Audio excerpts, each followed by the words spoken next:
talking badly about people that are higher up than you is just going to manifest negativity.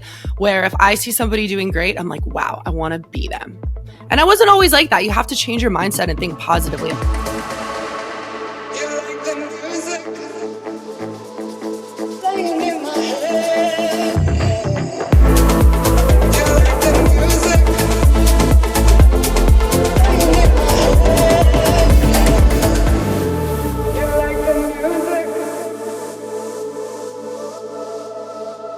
Welcome to Elevated Frequencies, the show that gives you access to the next level of house and techno so you can explore an elevated lifestyle. I've been following Mari Lee on TikTok for probably over a year now because of the hilarious videos she posts like this one.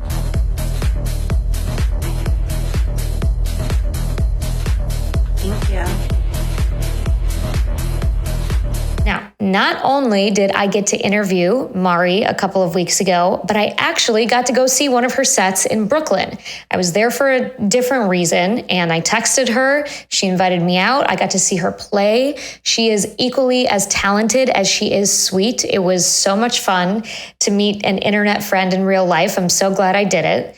And our conversation is packed with so much great mindset advice for anyone looking to be a part of this industry. So I hope you take a lot away from it and enjoy our conversation. I am so excited to talk to you because I have been a TikTok fan of yours for quite some time. Thank you. Your TikToks bring me joy, but they also bring me trauma and PTSD. So props to you for being able to strike two very particular emotions at once. I'm happy they're resonating. That's sort of my goal with them, to resonate to people, be relatable.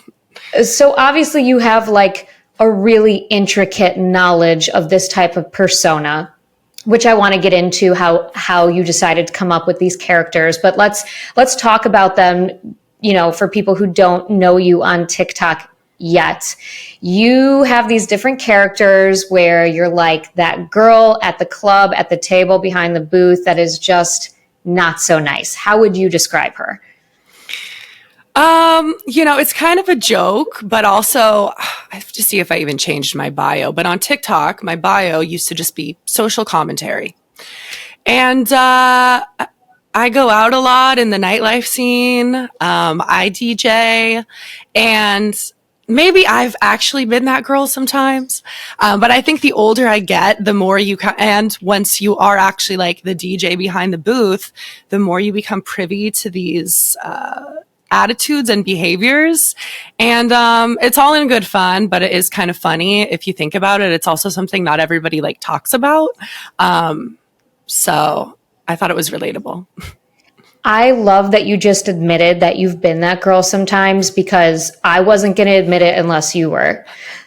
Because we've all been that girl sometimes. We all have. We all have. And, you know, but like you said, as you get older, you realize like, okay, that's fucking dumb. Like, we're all adults here. There's no reason to like try to claim ownership over a table or a spot. But I love how you get the vocal fry down. You get like the monotone, like uninterested. And it is social commentary because you experience so much of that when you go out, which is like, and we'll talk about the music, but it's like the antithesis of what the music's supposed to be. It's supposed to bring us all together, but you always have that one girl, you know, who feels the need to act that way. Facts. And it's interesting. You know, I feel like that used to just be more the vibe in like the very mainstream clubs. But as sort of house and techno are taking a forefront from underground to it's really becoming more mainstream, that community that used to be more underground is, and hey, we want things to be more mainstream, but it's definitely a little bit infiltrated by everyone, which is cool. I don't like gatekeeping, but I also grew up as like, you're a poser kind of vibe, which right. I'm older now, but it's just interesting because now you're going to see those kind of attitudes in a lot of places that you didn't before. So You're right. It's an infiltration, and like hopefully they learn, as time goes on, like it's not the place to do it, because there is such a stratification between like normie clubs and then house and techno. But now we are seeing that crossover, I think, thanks to TikTok. Honestly, it's a contributing factor.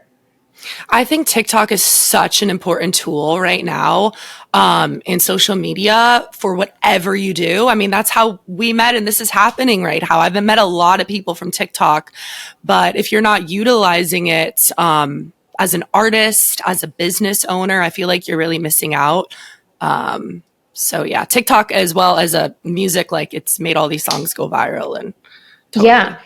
And I love that you, in addition to obviously sharing your DJ videos, which, I mean, your taste in music is impeccable, I have to say, you use this character to supplement those videos. So it really just makes like your persona, it makes me want to follow you because I love your personality. And this is something that I have this conversation with other DJs. It's like, when you do that, when you show us different parts of yourself, it makes me want to go see your shows more.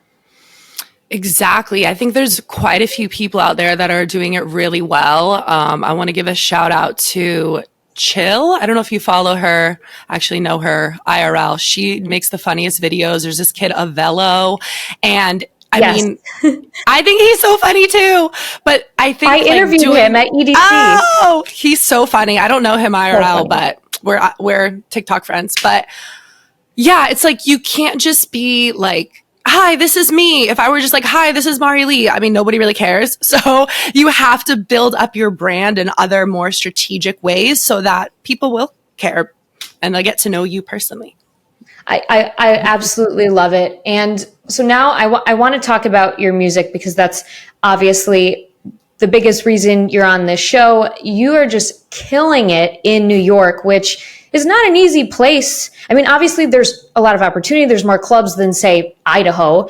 But I mean, there's a lot of competition. But and I'm not just saying this to gas you up, like you are so fantastic from the videos that I've seen. So how did that come to life? Have you always loved this music? Where did you first discover your love for house and techno? Thank you.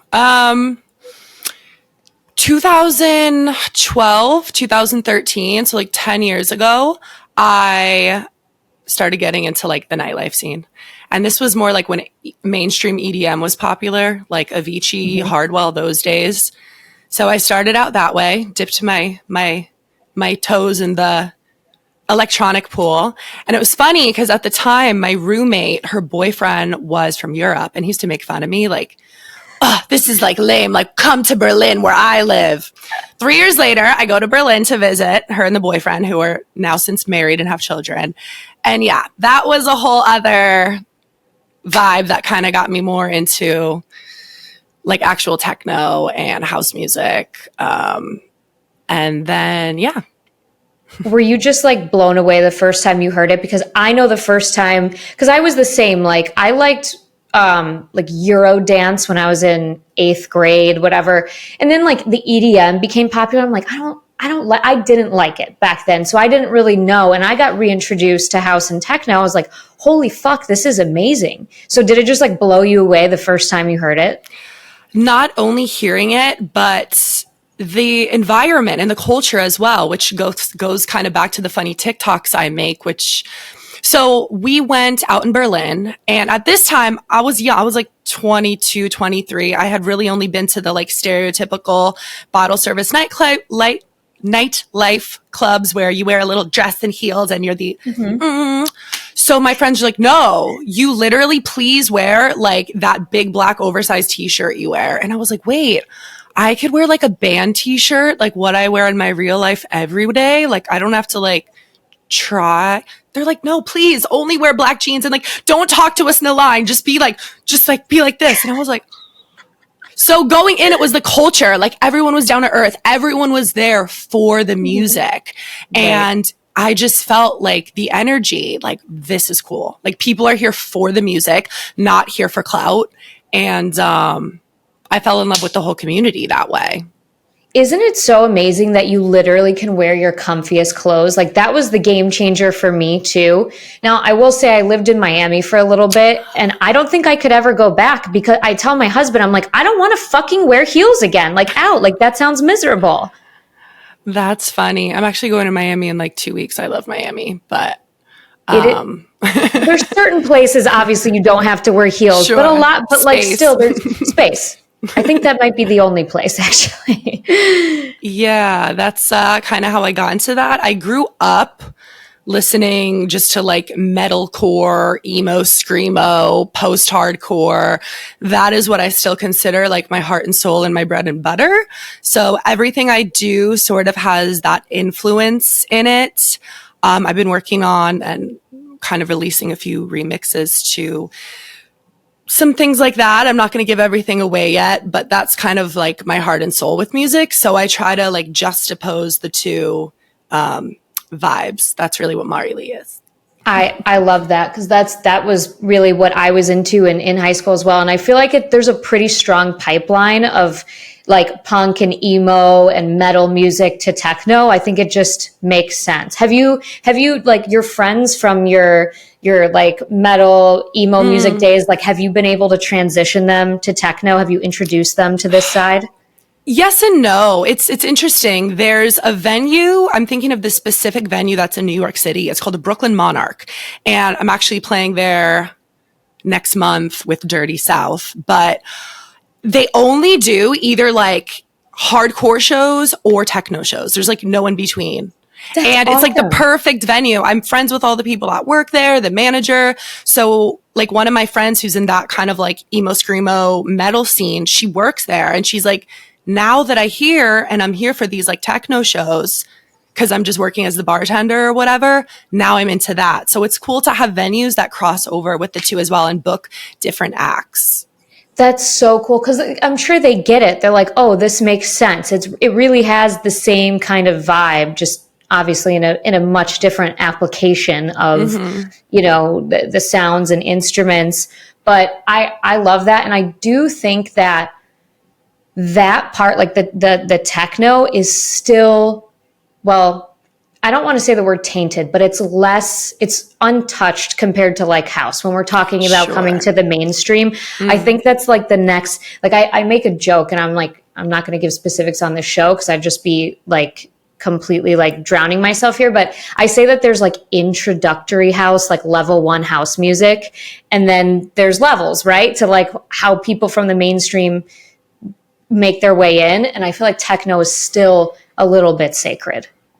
Of course. It's a bit overwhelming. It's not something my mom is going to listen to in the car.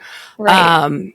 But it has that same intensity, I guess you can say, as like Knocked Loose. If you're familiar with them, they're like one of my favorite bands right now. But yeah, so I always strive for intensity. I love intensity. And I think that's why I go for it. Even with my videos, like I just want to do something really intense and over the top. And yeah. I love it.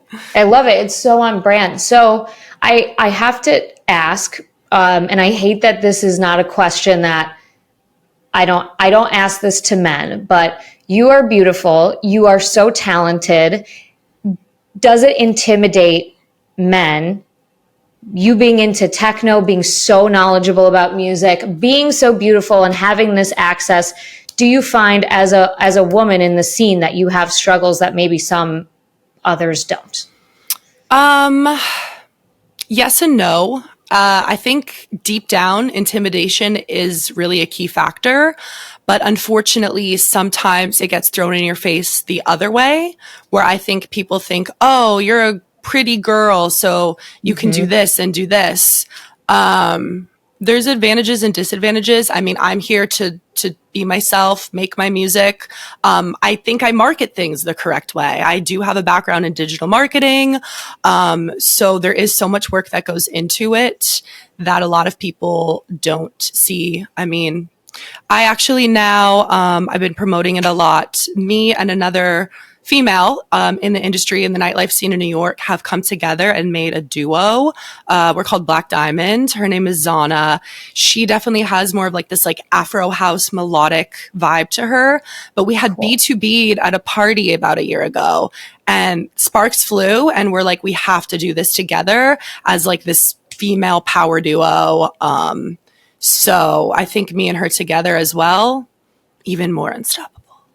That's awesome. That's a cool juxtaposition of like the Afro house and the techno. And I want to like touch on the point that you said. It is really frustrating that if you are beautiful, it's so like people will be so much quicker to discredit you. Oh, you got those opportunities because of the way you looked. And that's just simply not the case. I mean, I've known you only for a little bit and only virtually, but I can tell from seeing your videos, the love and passion you put into your sets and the technical skill. I mean, it's so impressive, and nobody should ever discredit you just because you're so beautiful. Well, first of all, thank you for the compliments. In my head, like I suffer with a bit of imposter syndrome and also grew up like a nerd. So I feel like sometimes I'm, I don't know. Thank you. Yes. We all, imposter syndrome is so common, especially because you're like literally in front of so many people. Do you ever get that moment? Like I'll say when I was doing interviews at EDC, right? Like I had this moment, I was sitting there, I was like, who the fuck am I? Like, how am I here right now? Like, how did I get this opportunity? So I can imagine, like, sometimes it's like an out-of-body experience being in front of a large crowd and they're all vibing to what you're doing, that it's like, it's pretty crazy. I'm very grateful and I'm very blessed, and I am manifesting that it's only going to get bigger from here. And not to sound, I don't know, but to be honest, I love it. I love being in front of the camera. Ever since I was a little kid, I was a dancer, gymnastics. There's all these home movies of me, like forcing my parents to sit down and videotape me doing like a Britney Spears dance routine. So I've wanted to be in front of people since I was young, and I'm definitely not shy. So I don't know. I used to get really nervous before I'd play at a big club, of course, but now it's kind of like second nature. And, yeah, I don't know. I love performing. I love that you admit that, and you're so real and authentic, because you've earned it. And I feel that way too. I'm very similar. Like, obviously I like being in front of the camera. I like, presenting to people. I was a news reporter. I like people listening to what I have to say.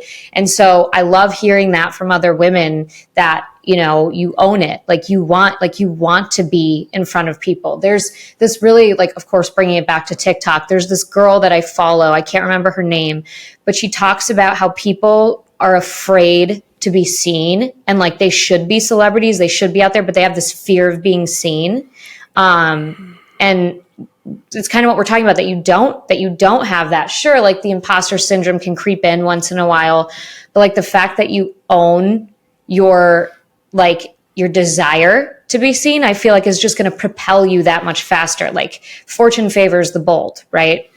Exactly. And I love that quote. It's, I think mental health and just anxiety goes into that as well. I actually suffer very bad from anxiety, but for some reason, for me, going out in front of people relieves that, and just being more of an introvert doesn't. I'm the kind of person, when I get nervous, I talk and talk and talk and don't shut up, as opposed to getting quiet.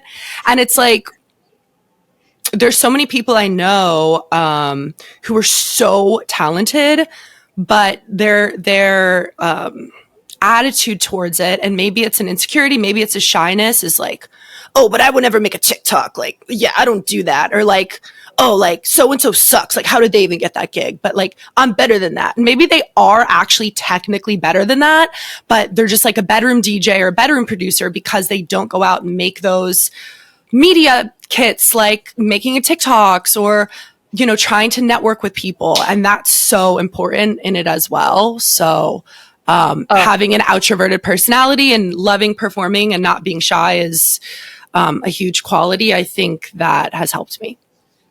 That is such a good point. And I think about that a lot, because there are probably a ton of celebrities out there that the only reason why they got a shot over someone else is just because they're fucking bold and they Exactly. just go for it. So like Exactly. I tell that I talk to people about that all the time. Like, why not?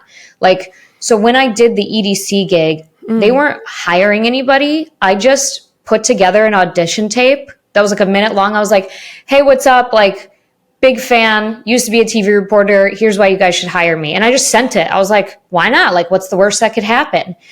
And I got the gig. And so I feel like so many people just, that like Michael Jordan / Michael Scott quote, you miss 100% of the shots you don't take, or whatever, that meme I'm talking about. Like, it's very true. Like, how do you know? You're not going to know unless you try. And part of trying is putting yourself out there and risking maybe being embarrassed.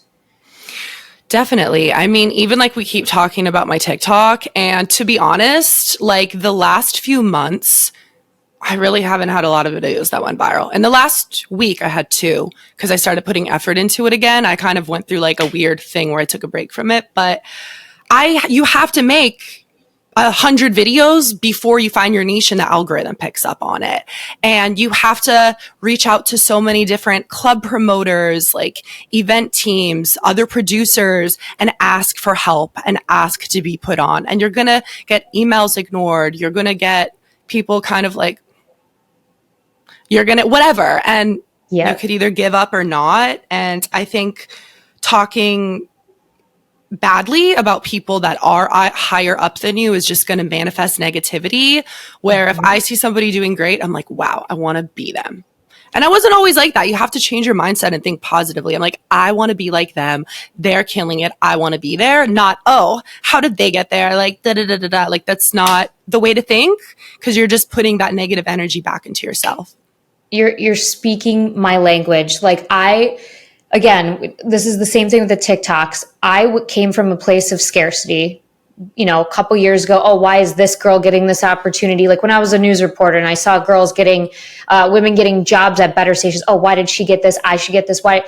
And now I look at other like creators. Like there's this one, I have to shout her out. Her name is Emma Capotes. I think how you say her last name? Yes, I follow. Yeah, we follow each other as well. I know her. Angel of a human. So I had a call with her, like a coaching call, to find out how she built her brand. The old me, I'm talking 5 years ago when I was in that scarcity mindset, would have been like, oh, why does she have a platform? And and nothing against her, because she's fantastic, but that would have been my own insecurity projected. Now I'm like, I want to learn from this amazing woman, because look at this community she's cultivated. Like I always, whether it's a woman's looks or what they're doing, I always think, how can I be like that? I adore their, I appreciate their shine and their light, and I want some of it. There's room for everybody, not they have it and I don't, so I should, hate them. It's so fucking true. 100%. And I think usually if you reach out to someone, or even I've had people reach out to me, I'm honored. I'm like, me? Wow. That's how those people are too. No matter how high up or how big you are in the industry, most people will still be flattered. And I feel like if they're not, and they do kind of throw you some shade or act like they don't care, then they're probably not someone you want as a mentor or someone to help you out anyway. And it all happened, good that they ignored you. It was meant to be that they ignored you. So. Right. And like you said, I think 99% of the people, and especially in the scene, are so open and are so kind. I will say, like, so you were talking about bullying or like being a nerd in the past. I was bullied so bad in high school and middle school, like relentlessly. Right. And so I still carry some like limiting beliefs when I go out in public.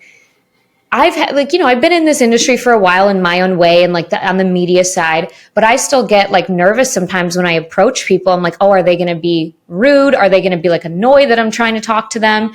And I will say a couple of times there's been some people who have been extremely rude, and I had to learn and realize that's them. That's their personality trait that they have to work on. It has nothing to do with me. I was kind, I was respectful. And so it's something, again, if you're like trying to be a star, you're trying to make something of yourself, you have to learn how to deal with that negative energy and like put up a protective barrier and not let it stop you from still pursuing what you want. Exactly. It's for everyone, I'm sure, but definitely for me, it's a work in progress. Everyone works on their confidence every day, and everyone goes into, at least for me, like intimidating situations, especially in New York City, not discrediting any other city, but it's cutthroat here and people don't want to talk to you. People don't want to put up with anything. So, it's intimidating to go into a lot of these situations, and you just got to keep going or else give up. And I don't want to give up. So Yeah. Yeah. Well, no, you definitely shouldn't. And that's what I love about just talking to you when I reached out to you via DM. Like, I forgot what we were even talking about, but you're so sweet. And it is really like, you kind of have to test and see, like, is this person going to be receptive? And it is cutthroat because in New York, there are a lot of people who want those opportunities. But at the end of the day, I think two things is what takes you to the top. Obviously talent, but then your ability to be a kind, positive person that radiates that like abundant energy, because you can make it to the top being a shithead, but it's not sustainable. Like at the end of the day, people are going to know and see through it. Exactly. Karma, law of attraction, whatever you want to call it, comes around. And I don't know, I have guilt if I'm mean to people. I think it goes back to this like religious upbringing, like Catholic guilt, they call it. But I have to just be nice to people. I mean, I've probably been rude sometimes, but I think that's why I'm sarcastic in my TikTok videos. Like I said, I've been that girl, especially in my early 20s. But when you look at it from that point of view, it's funny. And I think there are also people that get, and I used to too, intimidated by those kind of girls. Wow, they're so pretty. Look at, actually, they're very insecure losers because that's why they act like that. And that's what I'm trying to show too. So I don't know. Yeah, no, it's spot on. I've never met a person who's like happy with themselves who acts that way. You know what I mean? Like, it's like an internal problem because the insides match the outsides. And you pray for them and wish them well, right? I mean, I'm at a phase in my life right now, and it sounds like we're very similar, Olivia, but you got to just focus on you, work towards your dreams, go what you're going for, and cut out negativity from your life. That's only going to affect you positively. It's going to affect your career, whatever you want that to be, your relationships with friends, family, loved ones, whatever. And go to therapy, exercise. Yes. Whatever you want to do. I'm really into boxing. That's my thing. So. Oh, that's on brand for you. Yeah, I love boxing. I did not go today because I wanted to sleep in and prepare for this. And I have a gig right after this. I'm DJing like a pool party thing they have with Black Diamond. So, fun. Yeah. And you have a day job too. So you're just always hustling. Yeah. It's been like overwhelming in a good way. I feel like especially the past maybe 3 months since I got myself in a better mental health space with working out, with, meditating. Anyway, like so many good things have been happening to me, like doing this podcast. I've been working on music. We have a couple songs we're about to release, Black Diamond.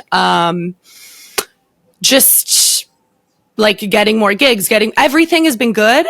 And I do love my day job as well, but it's a lot to handle. And I'm at a point where I need to financially support myself with my day job too. So it's a lot, but